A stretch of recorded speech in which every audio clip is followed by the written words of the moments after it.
Salut les amis, on se retrouve pour deux nouvelles recettes. En fait, c'est des recettes dont je vous avais parlé depuis longtemps. Et ben c'est bon, c'est aujourd'hui, on y va. Citron confit et ail fumé. L'ail fumé, c'est tout de suite. Salut les amis, on se retrouve pour la recette du l'ail fumé. Donc, j'ai mes têtes d'ail, j'en ai pris 6. Elles sont pas très grosses, normalement, elles sont... Enfin, normalement. D'habitude, je prends des un peu plus grosses que ça. Mais là, je sais pas, celle-là, elles m'ont plu. Donc, on va faire celle-là. Alors, c'est parti. Alors, d'abord, on enlève toute la peau extérieure et on va diviser les têtes d'ail. On va les diviser, on va récupérer toutes les gousses.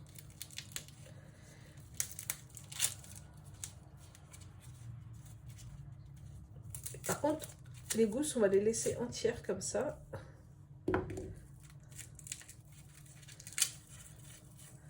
Bon, je vous conseille de mettre des gants, j'ai oublié.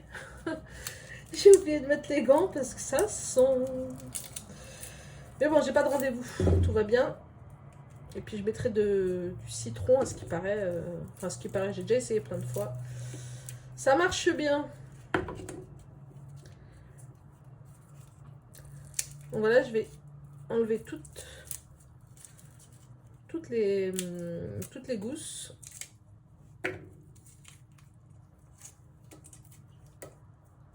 Je vais laisser vraiment la petite peau.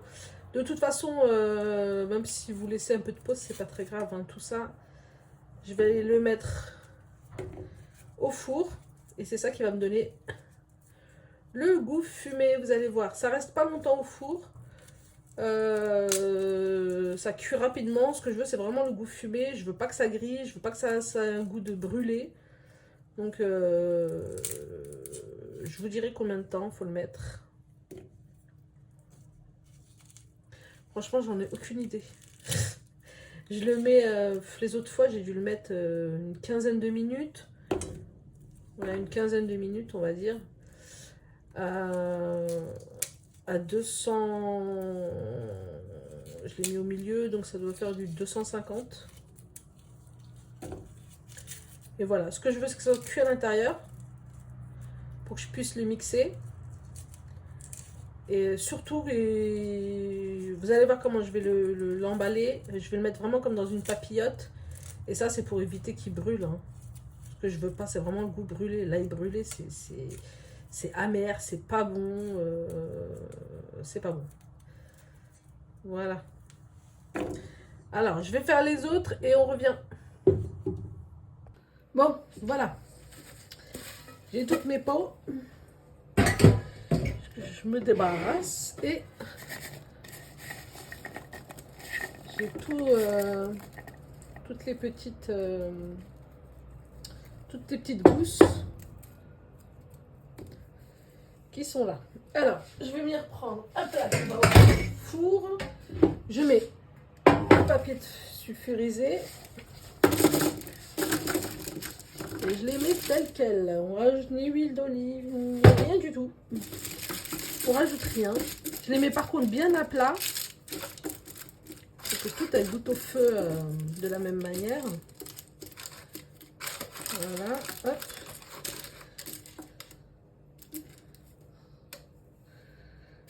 Et je vais rajouter une feuille sur le dessus. Je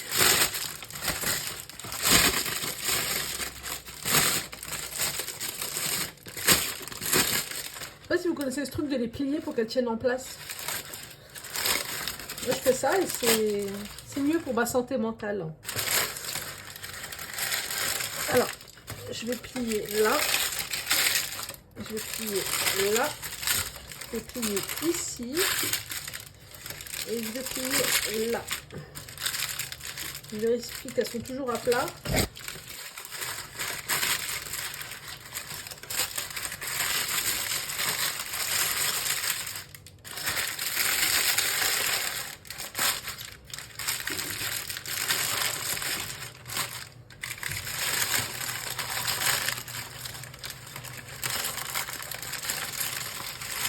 Voilà. Je les enferme Je les enferme comme dans une papillote.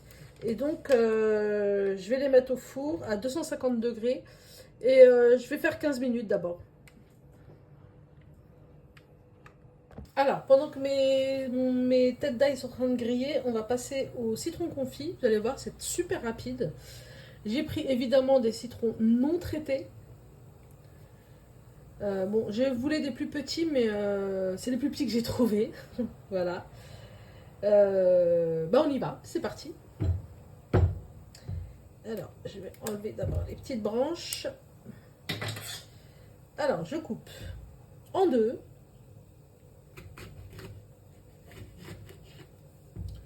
Puis encore en deux, donc en quatre. J'ai préparé mon bocal, bien propre.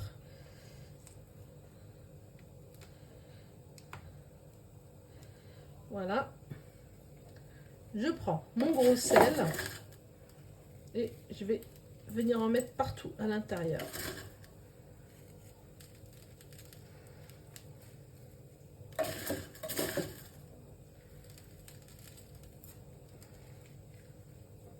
Et voilà, le premier est fait. On y va pour le deuxième. Pareil, je coupe en deux. Bon, les amis, vous allez voir comment je vais galérer. C'est pour ça que j'ai dit au début que normalement, il faut des petits citrons ou alors un très grand bocal. En tout cas, c'est parce que j'avais, du coup, comment dire que c'était bien galère. J'ai dû prendre un deuxième récipient pour le troisième citron. Alors que normalement, il faut les mettre tous ensemble. Hein. Donc, faites pas comme moi. Soit prenez des plus petits citrons, soit un plus grand bocal. En tout cas, regardez comment je pousse là. Et ça va rentrer, mais... pourquoi Pourquoi je fais ça? Donc voilà, je vous laisse avec la suite de la vidéo. Hein, c'est parti. Pareil, en deux, en quatre. J'ouvre. Et je mets mon sel.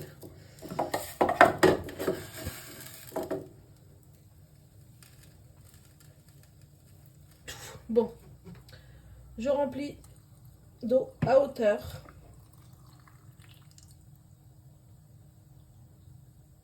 Voilà, il faut que ça passe au-dessus du dernier citron. J'aurais dû prendre un bocal plus grand.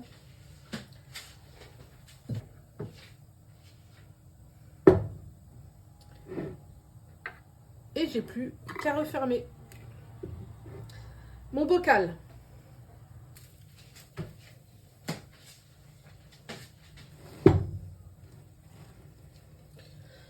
Mon bocal, je vais donc l'emballer dans un torchon propre. À l'abri de la lumière, de l'air, de tout. Et je vais le laisser comme ça une semaine minimum, jusqu'à 15 jours, avant de le mettre au frais. Bon, moi, je le mets dans... Je le mets, vous savez, dans mon meuble sous évier. Ça peut être dans un autre placard, enfin bref, que vous ouvrez pas souvent. Ou en tout cas, que même si vous ouvrez, il est à l'abri de la lumière. Et voilà, dans une semaine à 15 jours, j'aurai mon début de citron confit. On ne retire pas l'eau. Quand vous l'enlèverez du placard et que vous le mettrez au frais, c'est la même eau. Hein. C'est la même eau, il continue à confire même au frais.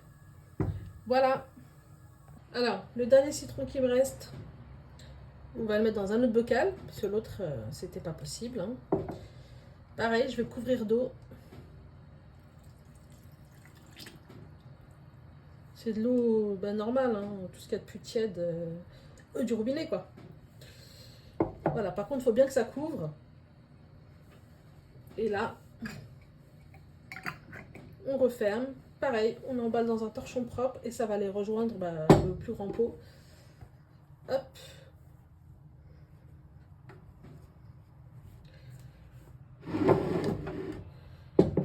Je vais me débarrasser de ça. Ça me gêne. Hop. Mon ail est toujours en train de griller. Hein. Vous avez vu, hein, j'ai mis Voilà, il va aller rejoindre l'autre sous l'évier. Et je le ressortirai dans une semaine. Voilà. Bon, en fin de compte, ça a cuit 20 minutes.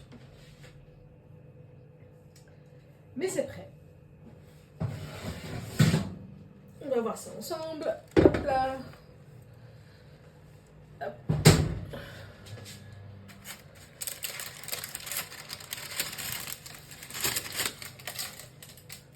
Donc voilà, ça cuit sans griller, sans brûler, c'est tout ce qu'on voulait pas. Et maintenant, il ne restera plus qu'à enlever les petites peaux. On va faire ça ensemble. Maman. Maman. Voilà.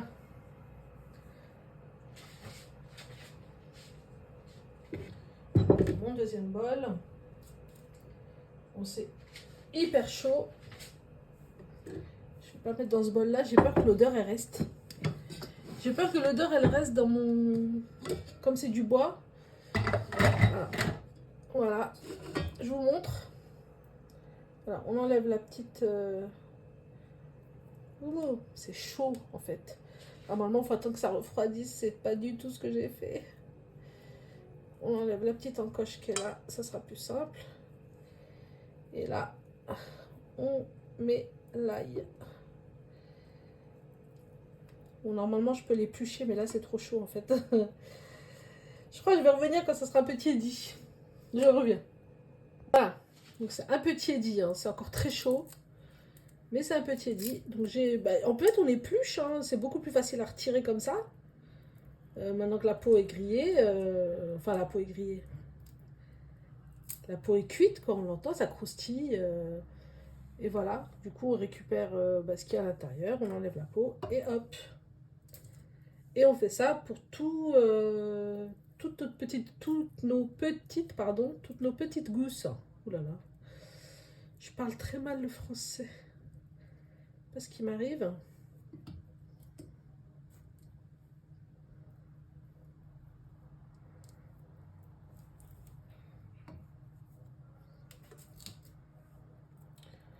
Bon, pareil, hein, les gants. Moi, j'avais commencé sans gants, c'est pour ça que voilà, mais là, qu'est-ce que je regrette.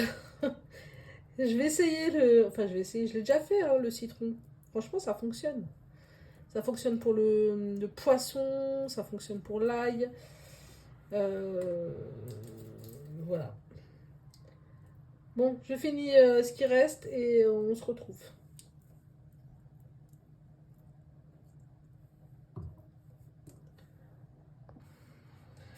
Alors, il m'en reste quelques-unes.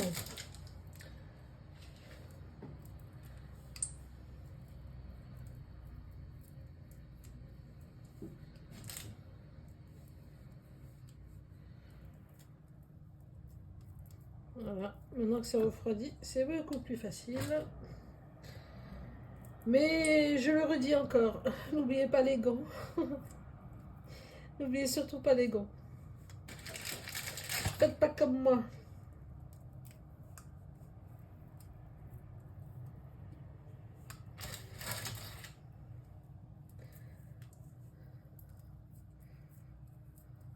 voyez, ça part tout seul. Hein. Au début, c'est parce que c'était chaud. Mais sinon, ça part très très facilement. La peau, elle est cuite en fait. Hein.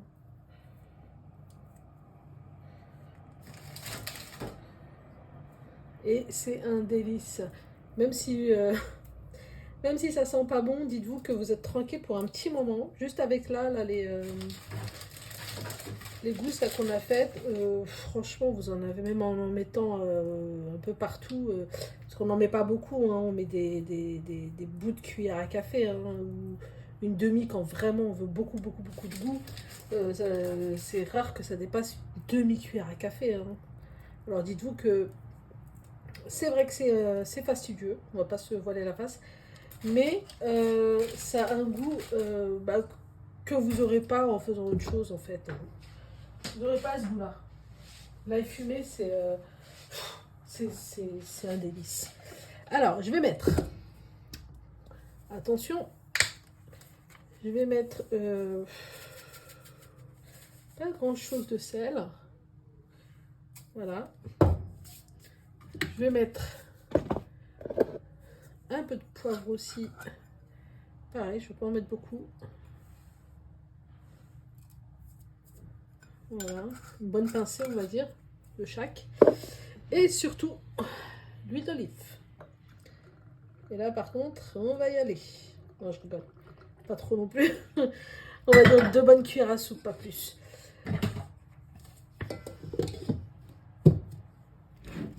Et voilà, c'est parti, on mixe. Donc, je vais vous faire... je vais bien sûr vous soulager de ce bruit infernal. On se retrouve quand c'est mixé. Voilà, c'est mixé. Il ne reste plus qu'à mettre dans nos petits pots. On va le faire ensemble.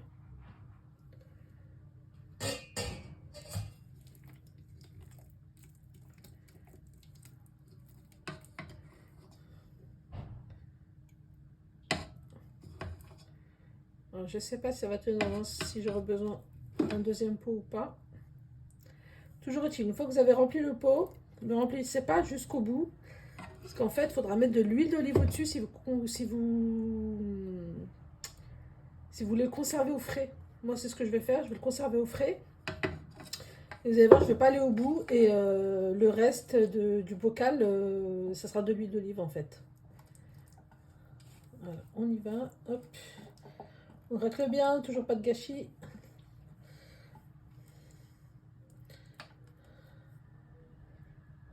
Allez, cette belle couleur. Et je vous promets un goût de folie dans votre poulet, dans le poisson, dans même le bœuf. Hein. Même le bœuf, vous pouvez mettre de l'ail fumé. Bon, je vous déconseille dans la kefta. C'est un peu fort. De toute façon, je déconseille l'ail tout court dans la kefta. Je sais qu'il y a plein d'adeptes. Moi-même, j'en mets de temps en temps. Mais je ne mettrai pas d'ail fumé. C'est pas ça du tout. Bon, au point où j'en suis, hein. Je vous raconte pas mes mains. Les amis, n'oubliez pas. N'oubliez pas les gants. Surtout, n'oubliez pas les gants. Voilà.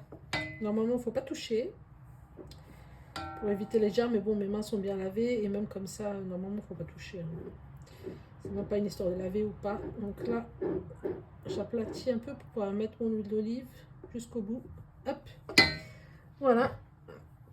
Et donc sur tout le dessus. Donc, je vais faire tout le tour.